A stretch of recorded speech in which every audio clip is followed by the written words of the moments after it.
WK 102.5 FM. This is an episode of Council Conversations. Legansy Kale is in the studio, and joining us in the studio today we have Mr. Chris Gibson. He is a member of the Jonesboro City Council. How are you doing today, Mr. Gibson? I'm doing very well, and yourself? All right, doing good.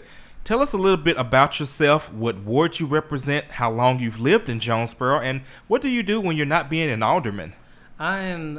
I'm in Ward 3, Seat 2, which is, it actually starts around the Jonesboro Country Club area and goes north by northeast out to encompass Sage Meadows. It's actually the largest in landmass as far as wards go.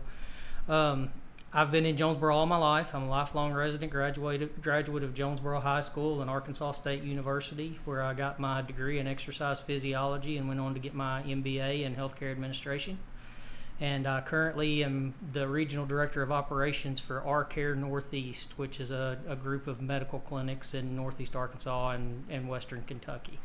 Well, I'm sure that you have a very busy schedule. So with that being said, when and why did you first decide to run for the city council? It's not the best paying job in the world, especially compared to what you do outside of council time, and you can a lot of times get a lot of grief that comes along with the job. So what made you decide to want to get into public service by running for the city council? I was blessed in 2004 with the opportunity to go through a Leadership Jonesboro class, and we were going through our local government process, and we were actually talking with the mayor at the time, Mayor Brodell, and he made a comment that just really resonated with me, that said that there's no greater gift than you can give than public service. And I knew at that point that I was going to do something.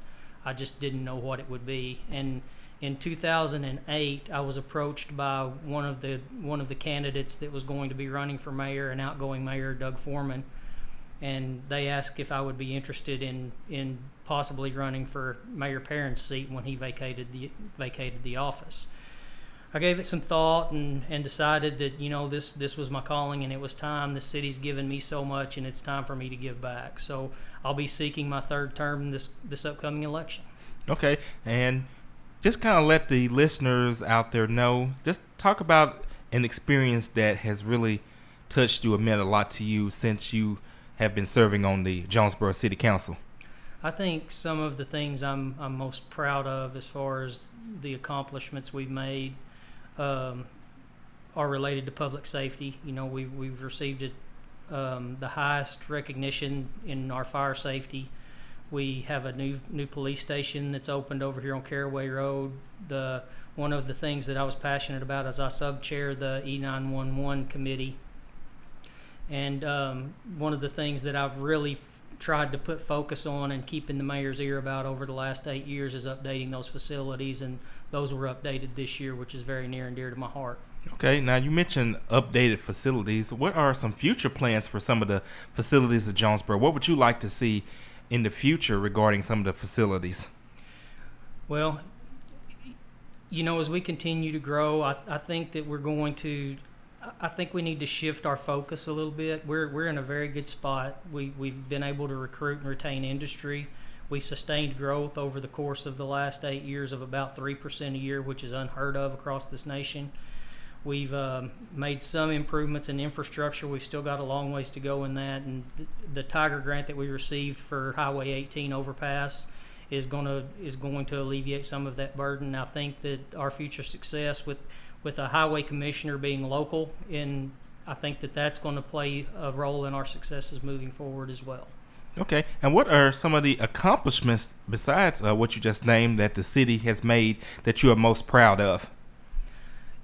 You know, I think one thing that Mayor Perrin and many of our local businessmen have fought for over the last 8 to 12 years, maybe even longer, is the chance for us to have a convention center in our community. And you know, we've been blessed with not only one interested party in putting a community center here, but now we have kind of a turf battle going on, so to speak, of whose is going to be bigger and whose is going to be better. So, you know, I think that that's going to certainly help have economic impact on our community. I think that, as I said, continued infrastructure improvements, those cost money and we can't do them overnight. But in addition to that, I think moving forward we need to think a little bit outside the box and focus really on our quality of life issues We've got a lot of people that are active in the bicycle community here, and recruitment of industry has changed over the years. They used to look at highways and rail and transportation infrastructure and things of that nature, and how much the city would be able to provide for them. But now they look at those quality of life issues and what's going to be best for their employees, when they move to that community.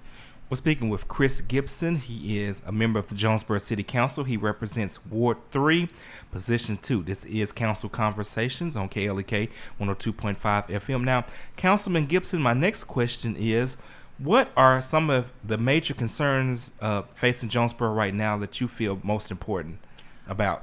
I think in light of the recent flooding issues that we certainly need to give more attention to our ditches. We as a council did increase the annual budget this year so we could pick up a couple of excavators to help alleviate some of the drainage issues.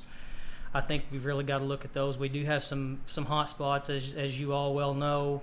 The entire city of Jonesboro actually is in a flood zone, and we've got miles and miles and miles of ditches that are difficult to maintain. I think that's going to need to be a focus. Again, I hate to beat a dead horse, but I hate to revert back to infrastructure. But I think we've got to make great strides in our infrastructure to be able to handle the growth that we've sustained over the last 8 years and the increased growth. And we are blessed, and most communities don't have the growth potential and that we do as a city.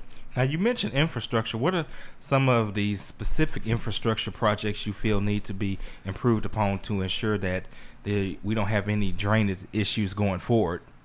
Well, I think that we do need, as I said, in the last question, we do have some hot spots in the city that the city may have to look at some property purchases to put in some larger retention ponds. And I think going back to the infrastructure as far as the roadways, I think we're eventually going to have to look at a northern bypass as the city grows that direction.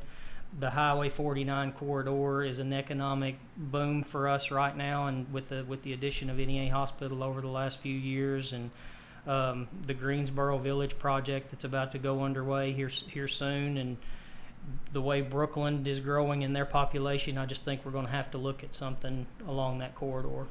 Well, yes, the city of Jonesboro is definitely growing, so it's definitely something that you want to be on the lookout for as the city grows, to alleviate the problems that come with having such a growing city. Now, another topic that has gotten a lot of interest is the police department. And what are your thoughts on the situation concerning police salaries? There's been some movement lately on trying to address the situation, but I just want to kind of get your thoughts and comments on that. We were actually just presented with the proposal of that committee this week, so I've really not had a great deal of time to review the actual proposal, but intend to do that over the course of the next week or so, and hopefully we can come together and make a decision that's right for the community.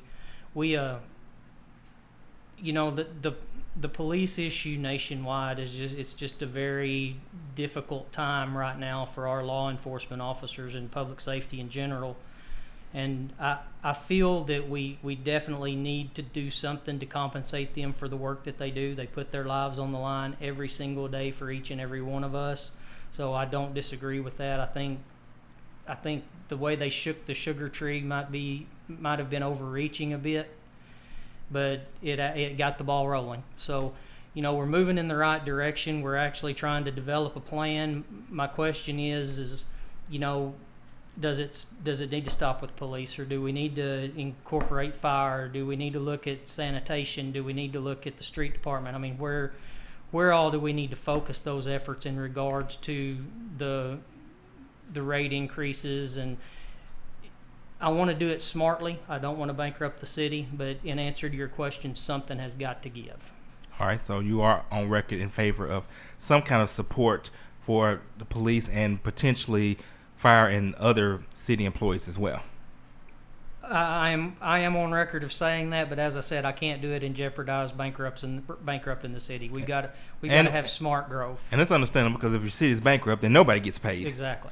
All right, so as I mentioned earlier, Jonesboro is a growing city, and you mentioned things such as the growth on Highway 49, the upcoming Greensboro Village.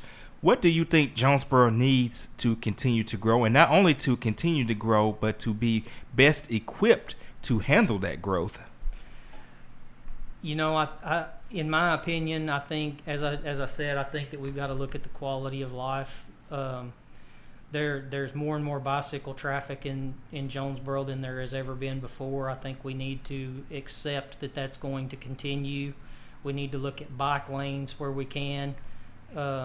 We need to look at, you know, it's been thrown around for 8 or 10 years now that we need a water park. I don't necessarily disagree with that, but let's look at some other issues that we can use year round and use to recruit industry and use to sustain growth, rather than just something that our kids and us can go out and enjoy 2 months out of the year. Now, one of the things that you mentioned was the water park, and that's something that I've heard come up from time to time. There are some people that feel that this should be a project that the city takes on, and some people feel, well, no, the city should try to encourage a private developer to open up a water park and maybe like assist them in whatever means needed to help them get going. So what do you think is the best way for something like that? I know that many people in our community are against public-private partnerships, but in this particular situation, it's not cost-effective for the city to actually open and run a water park.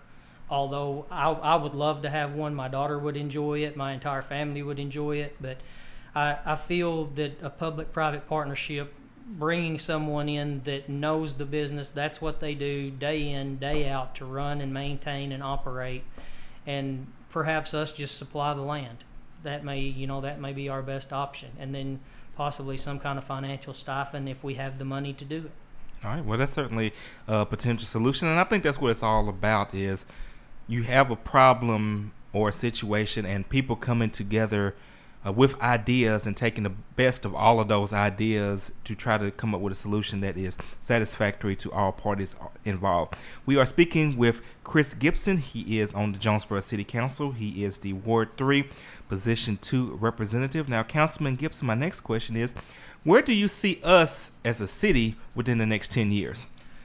I remember when I was young going to the Fayetteville, Springdale, Rogers area, and it's very reminiscent to me of the situation that we're in now with Brooklyn and Paragould. I certainly don't think we'll be to that capacity in 10 years, but I think we'll have a strong start on moving in that direction, just like the phenomenon that went on in Northwest Arkansas.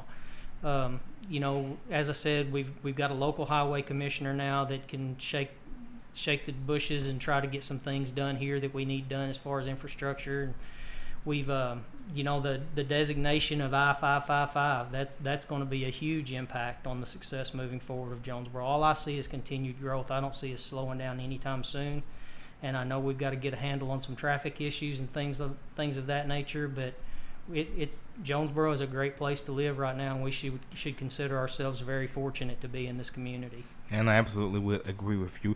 Councilman Gibson, is there anything else that you just want to say that we may not have touched upon? I think what I want to, the main point I would like to get across is that as an alderman, I'm very transparent and I'm very accessible. My cell phone is with me 24/7. My home phone, I have never not returned a message from one of our voters or one of our community leaders.